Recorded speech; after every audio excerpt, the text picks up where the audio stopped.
മഹാനായ ശൈഖുന നൂറുൽ ഉലമ എം.എ. ഉസ്താദിനെ പോലുള്ള ദീർഘദൃഷ്ടിയുള്ള പണ്ഡിതന്മാരുടെ ചിന്തകളിൽ നിന്ന് നിർഗളിച്ച ആശയമാണ് മദ്രസ സംവിധാനം എന്ന് പറയുന്നത്.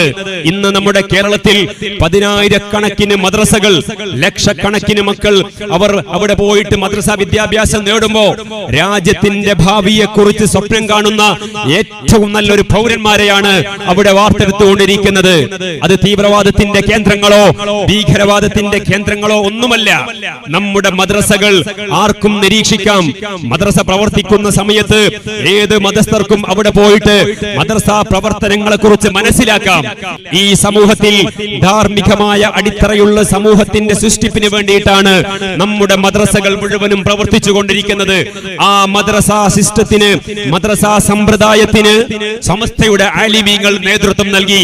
ഇന്നത്തെ പോലെ ഗതാഗത സൗകര്യങ്ങളില്ല, ടെലിഫോൺ സംവിധാനങ്ങളില്ല, വാർത്താവിനിമയ ഉപാധികളില്ല. ഇതൊന്നുമില്ലാതിരുന്ന അക്കാലഘട്ടത്തിലാണ് നമ്മുടെ ഉലമാക്കൾ നാടുനീളെ സഞ്ചരിച്ച് കാൽനടയായി യാത്ര ചെയ്ത് മദ്രസ സമ്പ്രദായത്തിന് തുടക്കം കുറിച്ചത്, മദ്രസകൾ സ്ഥാപിച്ചത്.